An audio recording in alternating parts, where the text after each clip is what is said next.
Bonjour chers amis, votre ami intime, le pasteur Samuel Cabot. Je viens à nouveau à vous avec une réflexion d'édification de la part de l'Esprit que j'aimerais partager avec vous avant les quelques jours qui mènent vers la fin de la semaine. Je pars du texte d'Éphésiens chapitre 4, versets 1 à 3, et je lis donc: « Je vous encourage donc, moi, le prisonnier dans le Seigneur, à vous conduire d'une manière digne de l'appel que vous avez reçu, en toute humilité et douceur, avec patience, supportez-vous les uns les autres dans l'amour, efforcez-vous de conserver l'unité de l'esprit par le lien de la paix. » Dans un des messages qui circulait pendant la pandémie, quand on était confinés, il m'a été donné de recevoir un message venant de la part d'une sœur d'Afrique. C'est une servante du Seigneur qui n'a pas été à l'école et qui ne connaît pas les réalités de l'économie capitaliste. Mais les éléments qui figuraient dans son intervention étaient d'une exactitude telle que je me suis dit: Seigneur, oh, tu es merveilleux. Tu peux te servir de qui tu veux. Mais l'un des points que cette sœur a pointé, venant de la part de Dieu, c'est-à-dire c'est le regard du Seigneur sur l'Église, c'est la faiblesse de l'Église à construire l'unité. De par le monde, nous voyons que ceux qui se lèvent contre la vérité, ce sont des gens qui comprennent la loi de l'unité. Dans les entreprises, on appelle ça de la synergie. Ma faiblesse est compensée par ta force. Et ta faiblesse est compensée par ma force. C'est en nous unissant que nous allons parvenir à atteindre un but que nous nous sommes fixés. Dans le monde diplomatique, on dit l'intérêt supérieur de la nation. Mais dans le royaume de Dieu, nous pouvons en parler autant, parce que la cause dans laquelle nous sommes engagés, elle est hautement supérieure à celle du monde, à celle d'une nation, pour laquelle les gens défendent l'intérêt supérieur de la nation. Pendant que le monde en face de nous s'unit pour mener l'assaut final contre l'Église du Seigneur, les enfants de Dieu se prélassent dans la division. Ils ne parviennent pas à s'unir, même dans une communauté. L'Église de Jésus est devenue un lieu conflictogène. S'il y a un endroit où il y a beaucoup de problèmes, c'est au sein de l'Église. Pour un oui et pour un non, on se tourne le dos. Et on prend la Sainte Seine parfois au-dessus. C'est là où se trouve notre erreur. Et grandement d'ailleurs. Et c'est ce que l'apôtre Paul est en train de nous interpeller. Il est en train de nous encourager à nous conduire d'une manière digne de l'appel que nous avons reçu de la part du Seigneur, en mettant en avant plusieurs qualités que je me permets de citer, que je reprendrai une à une.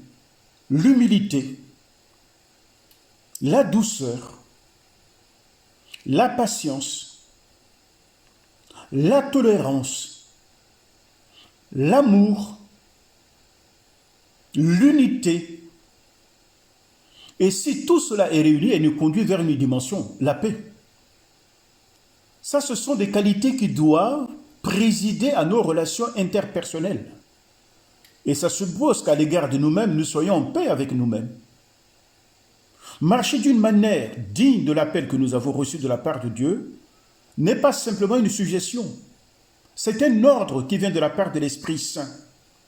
Rien n'est plus affligeant de voir ceux qui sont appelés à être les enfants de Dieu, à mener une vocation sainte, se prélasser dans les choses de ce monde, ou parfois se mettre à l'écart du corps chrétien.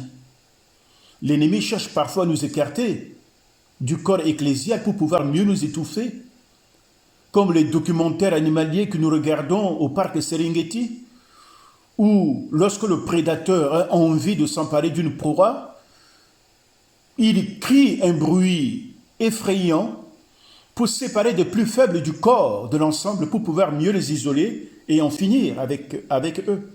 Et beaucoup de chrétiens se laissent embarquer dans une telle situation. À quel corps vous appartenez? Certains, ils se disent que je mène ma vie chrétienne seule. Mais ce n'est pas vrai. Ce n'est pas vrai. Vous savez, les cellules de notre corps, ils font partie de ce qu'on appelle les organes, les tissus. Les tissus rassemblés forment les organes. Les organes rassemblés forment ce qu'on appelle l'organisme. Et l'organisme peut être un corps chrétien dans un lieu ou dans un autre. On ne peut pas être seul. Spirituellement, il faut te rattacher sous une autorité. Et le corps de Christ représente une autorité dans laquelle nous devons nous soumettre. Et nous devons y rester, quelles qu'en soient les difficultés. Nous devons participer à construire le corps de Christ.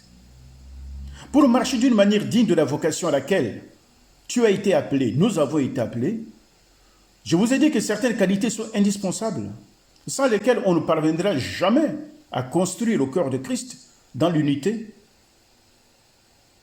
Il s'agit de l'humilité. L'humilité est la capacité de mener une vie normale, sans prétendre être ce que tu n'es pas. Et la Bible a dit que l'humilité doit nous conduire à regarder les autres comme étant au-dessus de nous-mêmes. C'est très important dans le livre des Philippiens. L'humilité est une des vertus cardinales du royaume. Le diable se caractérise par la prétention, l'orgueil. Celui qui veut s'élever au-dessus des autres est animé d'un esprit, mais un esprit luciférien, c'est-à-dire celui qui veut toujours dominer. En revanche, l'esprit du Seigneur Jésus-Christ qui nous anime doit nous animer pour être au service des autres. La douceur. La douceur est la soumission de notre esprit, de notre volonté à Dieu. En nous laissant diriger par lui, par son esprit, à nous laisser guider, orienter par lui, et à laisser notre vie être employée par le Seigneur, lui seul. Notre vie ne nous appartient pas. Elle appartient à Dieu. C'est seulement si la confession de notre bouche est vraie. Si nous disons que notre vie ne nous appartient pas, il t'appartient, laissez Dieu s'en emparer et s'en employer comme il attend. L'une des qualités, c'est la patience. Et la force que Dieu nous donne pour attendre, non seulement les autres dans leur marche, mais pour attendre à ce que les choses parviennent à la maturité. Et dans la patience, il y a l'idée de souffrance et d'endurance. Celui qui est patient, il souffre, il endure, en attendant que le jour se lève. Et cette qualité, nous avons besoin tous de développer dans un monde où tout va vite. Il suffit de mettre une pièce de monnaie dans une machine à café, j'ai le café tout fait. Et nous pensons que dans la vie, tout se fait de la même manière. Non, tout est semence. Tout est semaille et moisson. Un agriculteur ne peut pas récolter aussitôt avoir mis sa semence à terre. Il y a un temps d'observation. Et ce temps, c'est le temps de la patience.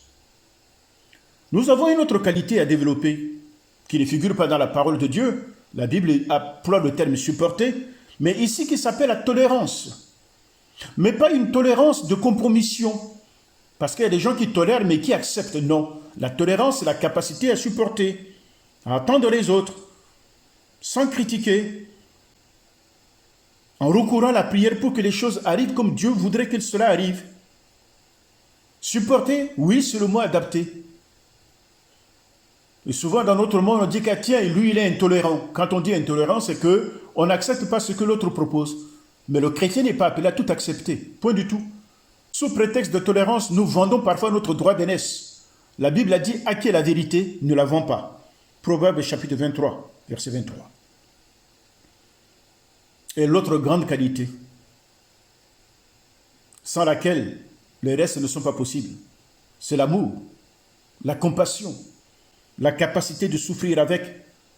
Pas un amour comme le monde nous le montre, mais l'amour agapé, un amour sacrificiel, un amour qui n'est pas calculateur, un amour qui donne sans recevoir, rien recevoir en retour. Nous aurons l'occasion de revenir là-dessus. L'autre qualité, c'est la paix. Un cœur paisible, c'est un cœur entier. Un cœur paisible, c'est un cœur travaillé par le Saint-Esprit. Un cœur paisible, ce n'est pas un cœur qui est partagé, mais un cœur qui est tout entier à Dieu. Car Dieu porte son regard sur la terre pour chercher et soutenir celui dont le cœur est tout entier à lui. Quand on n'est pas dans la paix, pose-toi la question de savoir si ton cœur est tout entier à Dieu. Laisse ton cœur être travaillé par le Seigneur.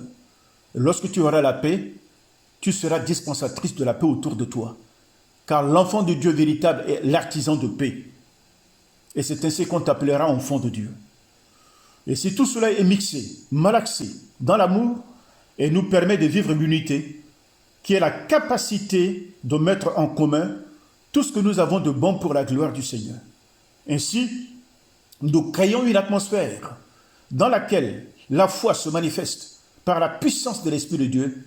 Alors, nous pouvons nous attendre à l'intervention miraculeuse de Dieu. Les miracles ne se produisent pas beaucoup dans notre milieu parce que l'atmosphère du royaume de Dieu n'est pas en place. C'est plutôt l'atmosphère des critiques. On regarde que ce qui ne marche pas dans la vie de l'autre, c'est comme si chez nous tout marche bien. Je ne le crois pas. Laissez notre cœur s'acheminer vers l'humilité dont je vous ai évoqué les qualités. Demandez à Dieu de nous aider. Nous sommes nés dans la chair. La nature de la chair est attachée à nous. Et c'est la chair qui regarde la paille qui est dans l'autre, mais il ne voit pas la poutre qui est dans les nôtres. On voit la paille qui est dans l'autre, dans l'œil du frère ou de la sœur, mais on ne voit pas les poutres que nous portons. Soyons sincères devant Dieu. C'est une question de salut. Ce n'est pas une question de bonheur matériel sur la terre.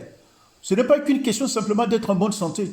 Parce que lorsque nous observons tout ce que Dieu nous demande, la santé suit, n'est-ce pas?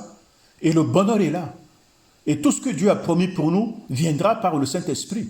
Parce que le Saint-Esprit sera en paix avec nous et c'est lui qui est le canal par lequel les bénédictions viennent vers nous, les choses s'harmonisent, les circonstances s'alignent. Et le monde dira que les planètes se sont alignées. Quand on dit que les planètes se sont alignées, c'est dire que tu es en harmonie avec la pensée du Seigneur. Et les choses se déroulent comme Dieu le veut. Même si c'est des difficultés, ça vient de la part du Seigneur. Dieu te conduit pour être victorieux. Voilà une pensée qui est assez profonde que j'essaie d'utiliser mes mots pour le mettre au niveau de votre cœur. Mais je laisse le son et le Saint-Esprit, selon votre personnalité, de vous y conduire, afin que par la prière de consécration, des cris à Dieu pour nous débarrasser de nos infirmités et que nous puissions nous élever au-dessus de ces contingences. Soyez bénis.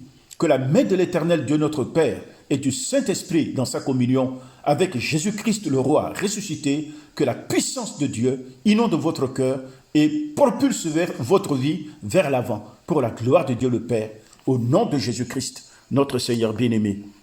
Amen. Voilà, soyez bénis et que cette pensée soit sur votre cœur. Une petite musique pour terminer vous permet de digérer.